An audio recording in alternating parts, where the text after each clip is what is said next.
سلام تعنا هبلي تخاتلتي جز تبي علتاو زيناتات حزنا لكم قريبنا لنا نجعلنا حدش تزخونكم سبسكرايب شير لايك مقبار يترسعوا فلما أرست زينا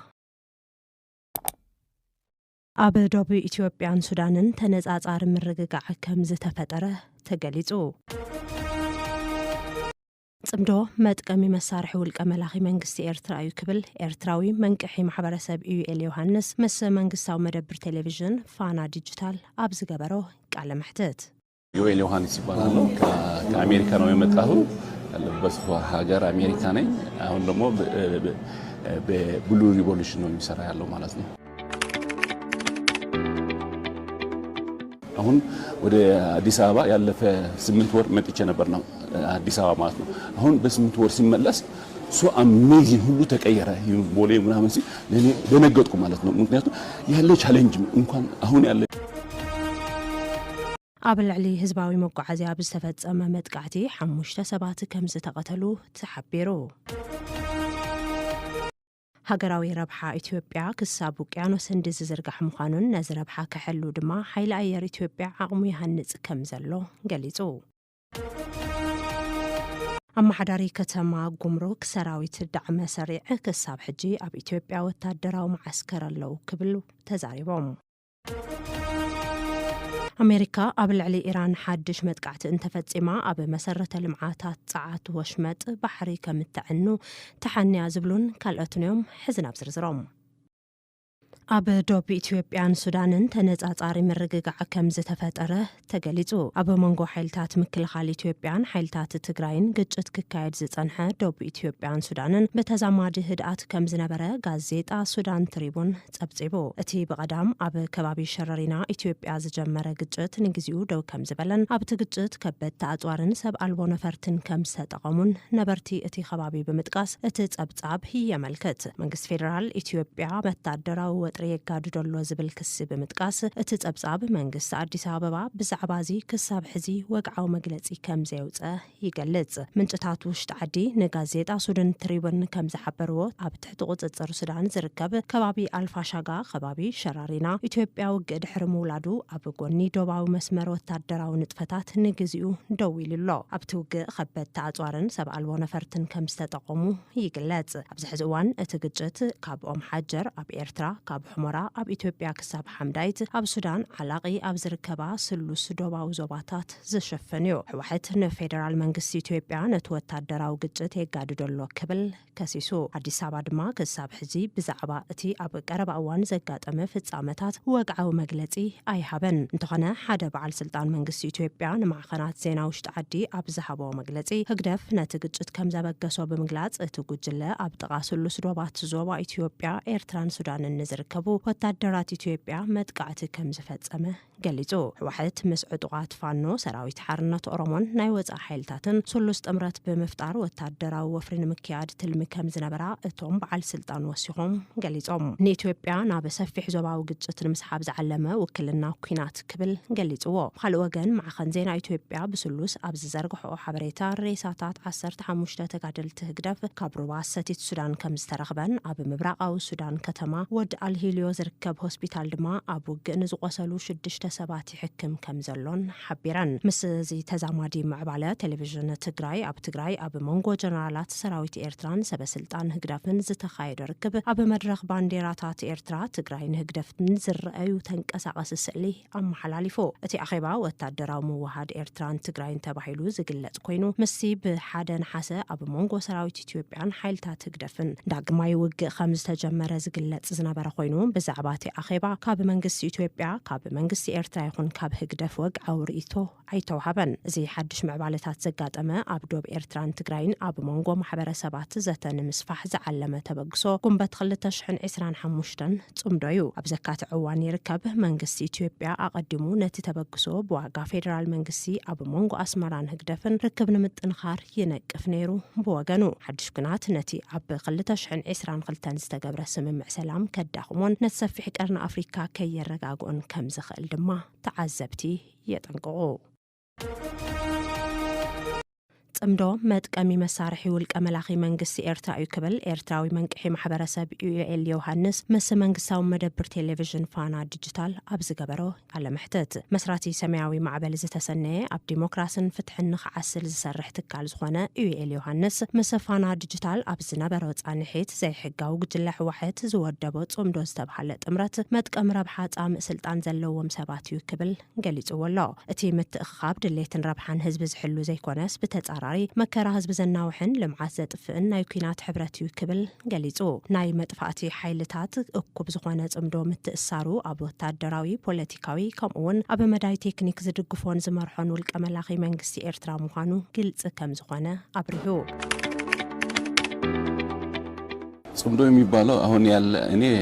የሚገርም ነገር ጽምዶ ነው ማለት ነው። ጽምዶ ህዝብ ከህዝብ ከሆነ ጥሩ ነው ማለት ነው። መንግስት ከመንግስት ማለት ነው። የኤርትራ መንግስት ከኢትዮጵያ መንግስት ቢሆን የተሻለ ነው፣ ለህዝብ ነው የሚደረገው ያለ ማለት ነው። አሁን ግን ያለበት ሁኔታ ጽምዶ በቃ ህወሓትና ህግደፍ ነው የሚያደርጉ ያሉ ማለት ነው። ይሄ ደግሞ ለወጣት ለኤርትራ ወጣትና ለኢትዮጵያ ወጣት የሚጠቅም አይደለም ማለት ነው። ጦርነት ያወድማ ምንም የሚጠቅም ነገር የለም ማለት ነው። ይሄ ጽምዶ ደግሞ ለኤርትራ መንግስትና ለህወሓት መንግስት የሚጠቅም በር ለህዝብ ኢትዮጵያና ለህዝብ ትግራይ የሚጠቅም አይደለም ብለን ነው የሚያምድኩን ማለት ነው። ይሄ በቃ ለኢሳያስ ስልጣን ለመቀጠል በር ለህዝብ የሚጠቅም ጽምዶ አይደለም ብዬ ነው። ጽምዶ ትግራይ እኮ ኢትዮጵያ ነው ማለት ነው። ለማቀው ትግራይ ኢትዮጵያ ብዬ ነው ማቀው ማለት ነው። ትግራይ ሀገር የሚባለው ነገር ያለም በሱ ጣልቃ አልገባም ማለት ነው። የትግራይ ህዝብ ምንድነው ፈልገው የራሱ ውሳኔ ያለ ማለት ነው። ግን ትግራይ ኢትዮጵያ ናት ማለት ነው። ኤርትራ ደግሞ ሀገር የራሳ ያለች ሀገር ናት። ኤርትራ ከኢትዮጵያ መንግስት ነው ከማዕከላዊ መንግስት ዲያሎግ ጽምዶ መጀመር ለህዝብ ኮነ ጥሩ ነው። ምክንያቱም ግን እኔና አንቺ እኮ የሰላም ኮሙኒኬሽን ማድረግ እንችላለን ማለት ነው። ግን ወደ መለከቱ አካል አብረን ለሰላም ለውይይት ኮን ጥሩ ነበር። ይሄ ጽምዶ ያለ ሴራ ግን የድሮ የነበረ ማለት ነው። የህወሓትና የሻዕቢያ ወይ ደግሞ የህግደፍ እኛ ህግደፍ ነው የምንለው ማለት ነው። የህግደፍ የኢሳያስ ይሄ ስርዓት ያለ የዲክቴተር ስርዓት ነውና ህዝብ ምን አለ በኤርትራ ምን ለውጥ አለ? ምንም ነገር እኮ ያለም በኤርትራ ማለት ነው። አሁን ያለበት ሁኔታ ግን እሱ ሁሉ የሚሰራው ሴራ ጥሩ አይደለም። علامة أتي إخبخاب ጸረ ሰላም ጸረ ልምዓትን ጸረ ዲሞክራሲን ብዝኾነ መንገዲ መናውሕ ዕድመ ስልጣን ብውልቀ ምልኪ ንህዝቢ ዝገዝእ ምምሕዳር ሻዕብያ መሳርሒ ሙዓል ከም ዝኾነ አብሪሆም ኣብዚ ሕዚ እዋን ህዝቢ ኤርትራ ይኹን ህዝቢ ኢትዮጵያ ዝደልዮ ሰላም ከም ዝኾነ ዝሓበረ መንቅሒ ማሕበረሰብ ዩኤል ዮሃንስ ብሸርሒ ሻዕብያ ዝመጽእ ጽምዶ ምብራቕ አፍሪካ ንምሕማስን ናይ ጎንፂ ዞባ ንምግባርን ዝዓለመ ናይ ጥፍኣት እኩብ ከም ዝኾነ ኣገንዚቡ እቲ ጥምረት ንሒደት ኣመራርሓ ሻዕብያን ዘይሕጋዊ ጉጅለ ሕወሓትን ናይ ስልጣን ከለላ ዝህብ እምበር ንህዝቢ ጠጠው ዝበለ ከም ዘይኮነ ብምግላጽ እቲ እኽብካብ ናይ ህዝቢ ተቐባልነት ኣይረኸበን ኢሉ ኣብ ዙርያ ጽምዶ ዝተኣኻኸቡ ሓይልታት ንመፈጸም ኣጀንዳን ተለኣኽን ሻዕብያ ብምዃን ናይ ባዕሎም ህዝቢ ንጥፍኣት ኣሕሊፎም እናሃቡ ከም ዝርከቡ እውን ኣመልኪቱ መንግስቲ ፌደራል ተደጋጋሚ ጻውዒት ሰላም እናገበረ ከም ዝርከብ ብምዝኽኻር ንህዝቢ ዝሓስብ ዝኾነ ይኹን ኣካል ዕድል ሰላም ክጥቀም ይግባእ ክብል ምስ መንግስታዊ ዜና ኤፍቢሲ ኣብ ዝገበሮ ቃለ ምሕትት ኣብ ልዕሊ ህዝባዊ መጓዓዝያ ብዝተፈጸመ መጥቃዕቲ 5 ሰባት ከም ዝተቐተሉ ተሓቢሩ ኣብ ክልል ኣምሓራ ዞባ ደቡብ ወሎ ወረዳ ለጋምቦ ኣብ ልዕሊ ሓንቲ ህዝባዊት መጓዓዝያ ሚኒባስ ብዝተፈጸመ መጥቃዕቲ እንተወሓደ 5 ሰባት ከም ዝተቐተሉ ሰበስልጣን እቲ ዞባን ምንጭታት ሆስፒታልን ሓቢሮም ሓላፊ መምርሒ ጸጥታ እቲ ዞባ ኮሚሽነር ዘለቀ ኣለባቸው ረቡዕ ንጎስ ሰዓት 1 ፈረቓን ክሳብ 2 ኣብ ዝነበረ ግዜ ኣብ ገነቴ ናብ ኣቀስታ ይጓዓዙ ኣብ ዝነበሩ ንጹሃን ተጓዓዝቲ ተኽሲ ከም ዝተኸፈተ ገሊጹ በመሰረት ሓበሬታ እቲ ኮሚሽነር 3 ሰባት ብኣግኡ ህይወቶም ክሓልፍን ከሎ 5 ድማ ጉድኣት በጽሕዎም ናብ ሆስፒታል ኣትዮም እቲ ኮሚሽነር ነቲ መጥቃዕቲ ጽንፈኛታት ክብል ዝጽውዖም ኣብቲ ከባቢ ዝንቀሳቐሱ ዕጡቓት ፋኖ ዝፈጸምዎ ምዃኖም ብምግላጽ እቲ ጽንፈኛ ኣብ ከባቢ ገነቴ መጥቃዕትን ምፍጻም ይደሊ ስለ ዝነበረ ተወሳኺ ሓይሊ መጽእ ይኸውን ብዝብል መንገዲ ዓጽዩ ኣድብዩ ጸኒሑ ኢሉ ተዛሪቡ እዚ ተግባር ድማ ብጽልኢ ህዝቢ ዝተፈጸመ ምዃኑ ወሲኹ ይገልጽ በቲ ካልእ ወገን ሓደ ኣብ ሆስፒታል ኣቀስታ ዝርከብ ምንጪ ናብቲ ትካል ሕክምና 5 ቁስላት ከም ዝመጹን ብተወሳኺ ሓደ ሰብ ህይወቱ ሓሊፉ ከም ዝበጽሐን ኣረጋጊጹ ካብቶም ንሕክምና ዝተወሰዱ ቁስላት ተወሰኽቲ 2 ሰባት ህይወቶም ብምሕላፉ ሓፈሻዊ ቁጥሪ ናይቶም ዝተቐትሉ ሰባት 5 በጽሕሎ እቶም ዝሞቱን ዝቆሰሉን ብተኽሲ ጥይት ጉድኣት ከም ዝበጽሖም ድማ እቲ ምንጪ ገሊጹ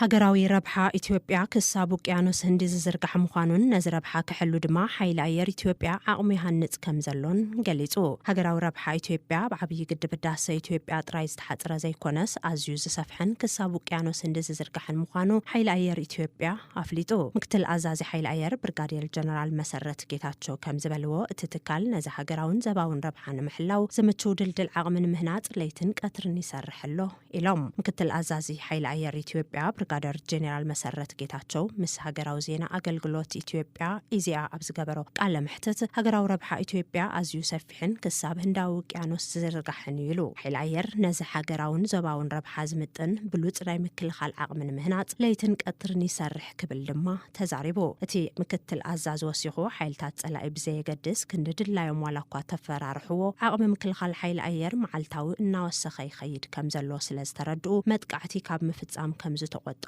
ገሊጹ። ብኻልእ ወገን ድማ ኣብዚ ሕዚ እዋን ዘሎ ደረጃ ሓይሊ ኣየር ምስ ሃገራት ኣፍሪካ እንትነጻጸር ኣዝዩ ልዑል ምዃኑ ዘመልከተ ብርጋዴር ጀነራል መሰረት ብፍላይ ብቴክኖሎጂ ፍልጠትን ዓርክቲ ተመርኮሳን ኢትዮጵያ ዓብዪ ብጽሒት ከም ዘለዋ ኣብሪሁ። ብመሰረት እቲ ምክትል ኣዛዚ ካብ ብዙሓት ሃገራት ኣፍሪቃ ናብቲ ሓይሊ ኣየር ዑደት ክገብሩ ዝመጹ ጉጅለ ልኡኻት ዘመናዊ ስርሒት ሓይሊ ኣየር ምስ ረኣዩ ካብቲ ዝሓሰብዎ ንላዕሊ ከም ዝኾኖምን በዚ ምኽንያት ድማ ምስ ሓይሊ ኣየር ኢትዮጵያ ብሓባር ንስራሕ ዝብሉ ሕቶታት ብሰፊሑ ከም ዝቐርቡን ኣብ ዝሓለፉ 3 ኣዋርሕ ጥራሕ ምስ ልዕሊ 3 ሃገራት ኣፍሪቃ ናይ ምትሕብባር ስምምዓት ከም ዝተኸተመ ኣመልኪቱ።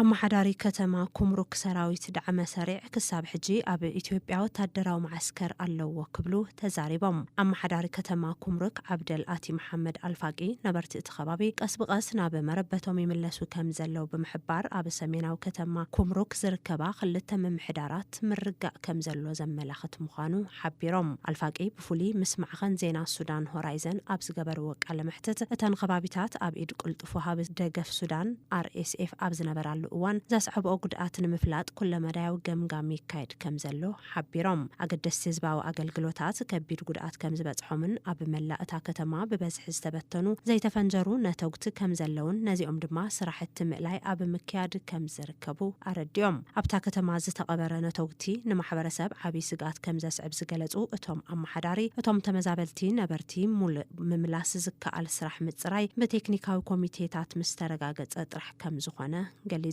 ኣብ መሰረተ ልምዓት ጥዕናን ማይን ሓዊሱ ልዕል ጉድኣት ከም ዝበጽሐ ዝገለጹ እቶም ኣመሓዳሪ ሰራዊት ቅልጡፍ ወሃቢ ደገፍ ሱዳን RSF ሕዝውን ኣብ ኢትዮጵያ ወታደራዊ ማዓስከር ከም ዘለዎ ምሕባሮም ተገሊጹሎ።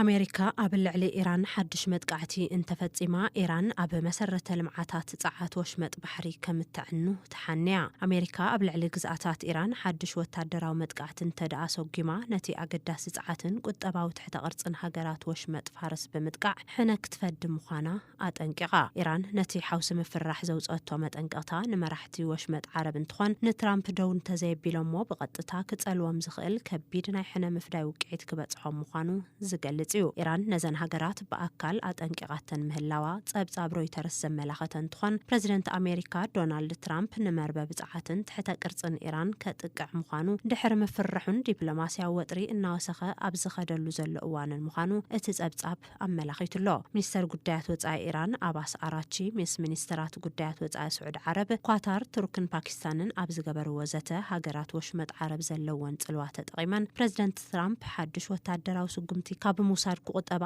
ጸቕጢ ምሕዳሮም ተገሊጹሎ። ኢራን ኣብ ልዕሊ ኣሜሪካ ዝፍጸም ዝኾነ ይኹን ሕነ ምፍዳይ ኣብ ሃገራት ወሽመጥ ዓረብ ንዝርከባ መጻረይ ነዳዲ፣ መፈልፈሊ ሓይሊ ኤሌክትሪክን ማይን፣ ዕደናታት ነዳድን መስመራት መጓዓዝያን ዒላማ ከም ትገብር ገሊጻ። ልዑል ስዑድ ዓረብ መሐመድ ቢን ሳልማን ዝርከብዎም መራሕቲ ኳታርን ዖማንን ወታደራዊ ስጉምትታት ካብ ሙሳድ ክቁጠቡን ምስ ምምሕዳር ኣሜሪካ ዲፕሎማስያዊ ዝርርብ ክጅምሩን ይጽዕሩ ከም ዘለው እቲ ጸብጻብ ወሲኹ ሓቢሩ። ሰብ መዚ ኢራን ንግብረ መልሲ ድልዋት ምዃኖም ብምግላጽ ኮይኑ ግና ዞባዊ ዕንወት ንምትራፍ እቲ ዝሐሸን ዝበለጸ መንገዲ ዲፕሎማስያዊ ፍታሕ ምንዳ እዩ ዝብል መልእኽቲ ከም ዘሕለፉ ተሓቢሩ። ቴህራን ብኣሜሪካ ወታደራዊ መጥቃዕቲ እንተደኣ ተፈጺምዋ ኣብ ልዕሊ መሰረተ ልምዓት ሃገራት ወሽመጥ ዓረብ መጠነ ሰፊሕ ጉድኣት ከም ዝበጽሕ ብምጥቋም ናይ ኣሜሪካ ቀረባ መሓዙት ዝኾና ሃገራት ዋሽንግተን ናብ ሓድሽ ኩናት ንኸተእቱ ጸቕጢ ንኽገብራ ከም መሳርሒ ጽዕንቶ ፈጠርቲ ጌራ እናተጠቐመት ከም ዘላ እቲ ጸብጻብ ኣመላኺቱሎ። كبرات تختاتلتنا نز ساعات زبلنا يوم حبريتاتات زي أمي مسلو نيروم نشانلنا شير لايك سبسكرايب بمقبار بيتسابقنو